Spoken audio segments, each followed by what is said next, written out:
Hi folks, Scottish Railway Maniac here, and now I've got another unboxing today. I did one recently, but this is the last one I'm going to do for a little while. Some very good news as to why, and the news is that after 14 years, just over 14 years, I'm finally going back to Scotland. So I'm going to make a completely different separate video on this topic, because you didn't want to watch the video for that. You wanted to watch the video for what's in here. So I'll make a different video for that. But it's been 14 years I've been trying to do this, so I'm gonna have to do it. Unfortunately, model railways are going to take a wee bit of a back seat because they're quite expensive, and you know, they take up a lot of space. My new house is only going to be a wee little flat, so but anyway, on with the unboxing. So obviously I'm going to have to move a bit of stuff because quite a big box, so I'll crack it open, and yeah, I will reveal what's inside. So bear with me one moment and I'll be right back. Okay, so I've got the box open. I'm going to have to put the camera down so I can take it out, because ideally I need two hands. So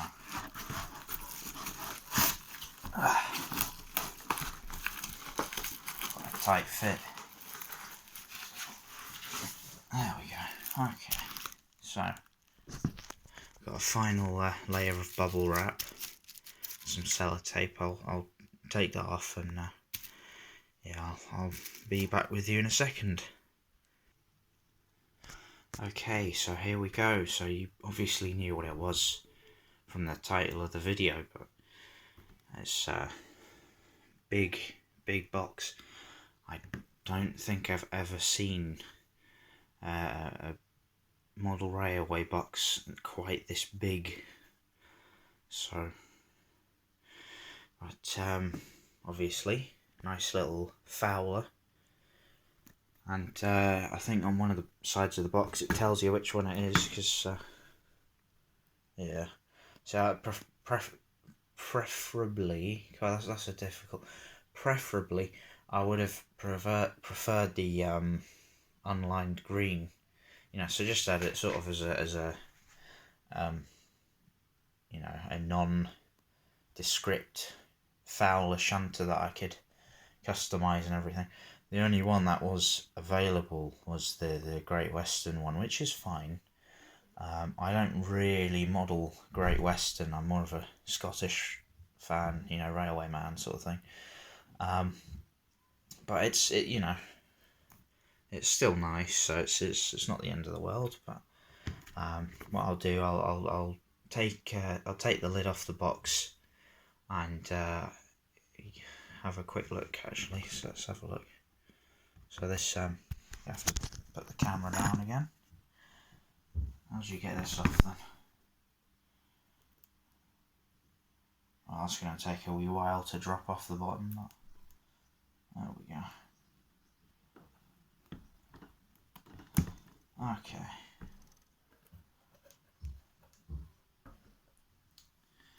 So what are we faced with to begin with?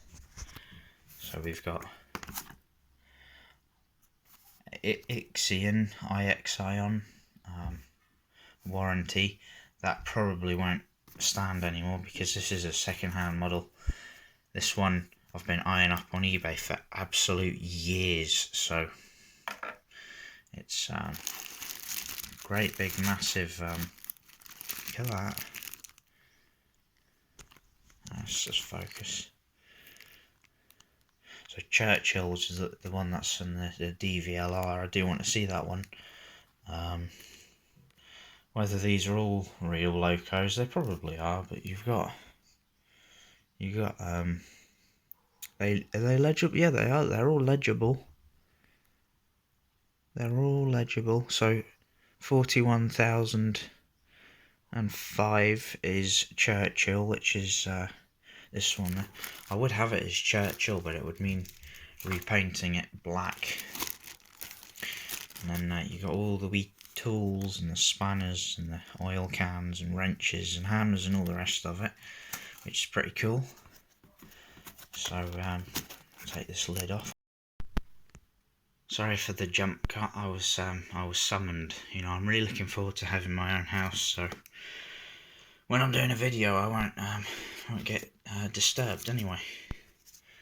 Right, so let's crack on.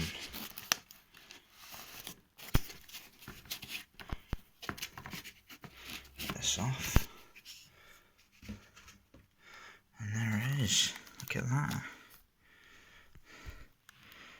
And for what it is, it's quite a wee thing actually, but it's nice, isn't it? Look at that.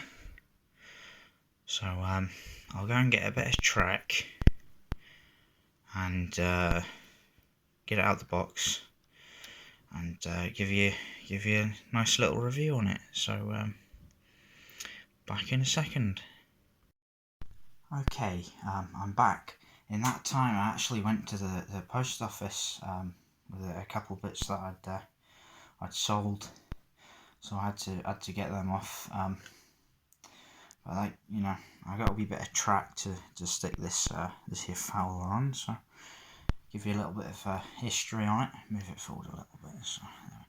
So it was built by Fowler in 1933, obviously. So it's quite an early design, really. Had a little 70 horsepower engine, and obviously, like I said earlier, it got Swindenized. It was used by Great Western in Swindon Works. They basically did no mods to it, other than, you know, the funnel, I suppose, the exhaust, having it sort of a copper colour. But apart from that, the only real big thing they did was the livery and the the text on the side. I'm not sure the real one is still around. I think it must have been scrapped at some point. But there's a couple of them left. So you've got the Churchill, like I said earlier. You've got one at the Chasewater. I think that's number 13. This one's Churchill. Sorry, is number 5. Well, is in the works number. And yeah, lovely wee model. Now there was a really good in-depth review by James Simpson on YouTube for quite a few years. For some reason, he's taken the video down along with all of his other reviews. So whether he's moved on from model railways or just doesn't want to have reviews or anything anymore, I don't know. But it was quite a shame because it was quite in depth. It was quite a good video. I did ask him if I could give him a mention in this video, but he didn't reply. So I'm just going to assume it's okay, you know. But I thought, if there's no review on YouTube, why not make one? So here I am. So anyway, so this was bought by my friend, a small loco guy. He hasn't uploaded in quite a while because he's got a full-time job now. So I think the last video he did was over a year ago now, which is a bit of a shame. But he's got a full-time job, and he decided to get me this as a birthday present, which was very, very kind of him. So it's DCC fitted. It's not got sound. I'm quite tempted by sound. Well, at least I was quite tempted by sound, but then on Friday I found out I was moving, obviously, so I really need to start saving for that.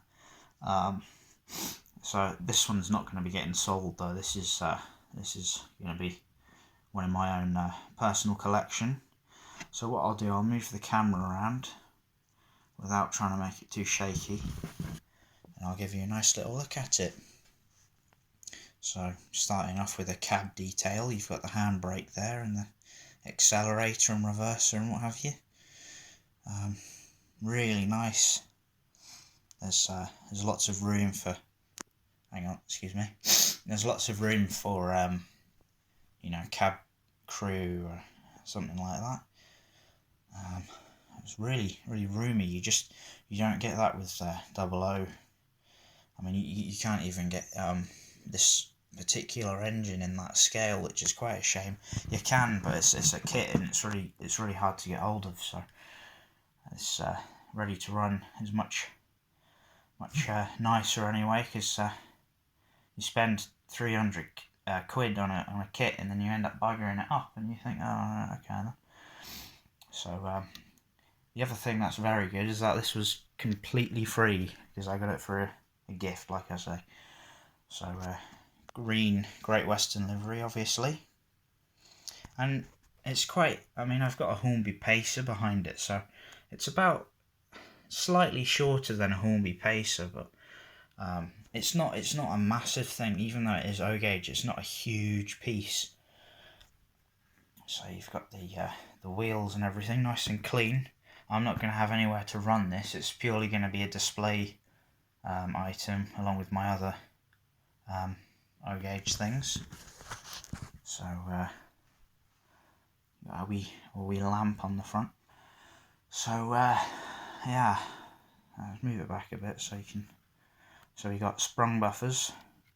I think the real ones were either 22 or 24 heads. That one's a little bit loose actually, look at that. Yeah, 22 or 24 diameter heads. And you got sprung hooks with 3 links, as you can see. Not screw links. I'm not sure any of these Fowler shunters were fitted with screw links, but if you wanted to, you know, just get a wee pair of snippers and you know, snip them off and put screw links on it. It's not a huge issue. So I think yeah, I think it's mainly plastic, but it's for what it is. It's quite a heavy wee piece. I'd say it's about maybe 400-500 grams, something like that, 600 grams.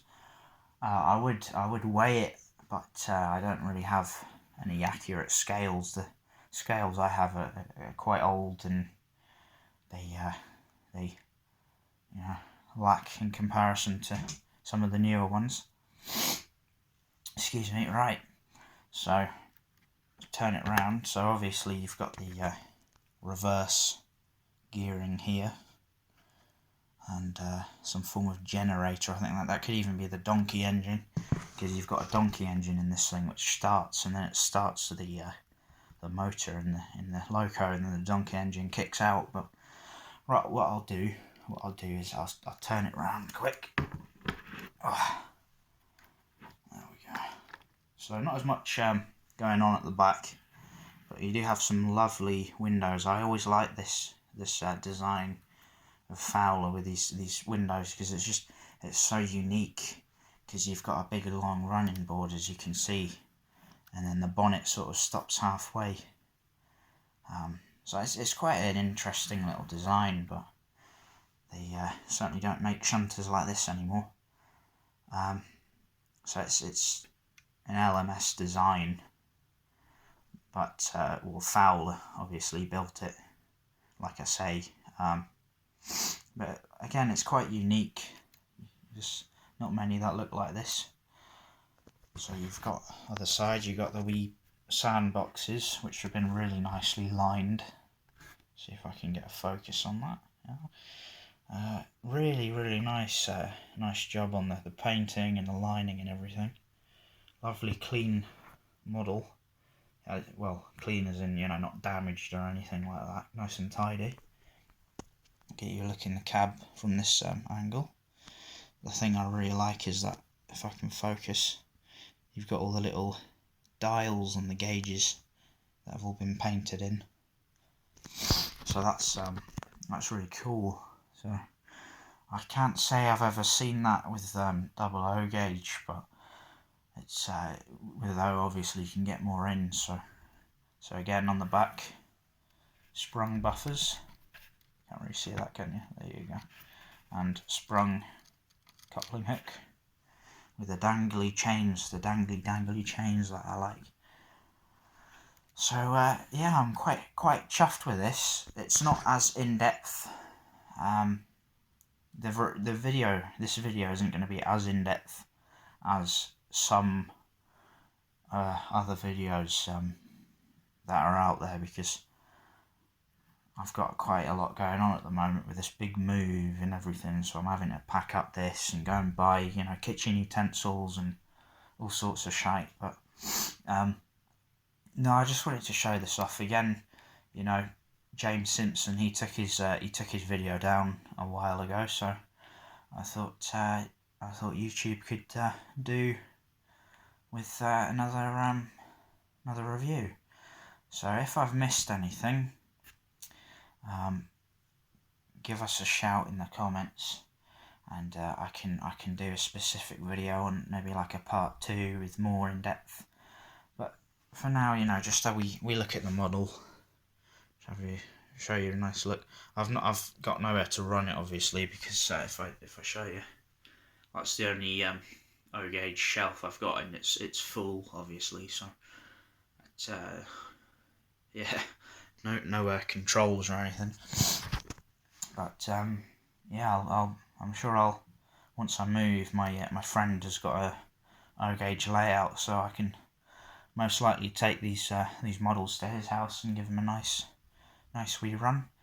But anyway, I'll leave it there for now, and yeah, thanks for watching. So I'll leave you with some photographs of it, and yeah, I'll let you know about the move. I'll do a separate video on it, and I'll let you know how it goes. So take care, and I hope to see you soon.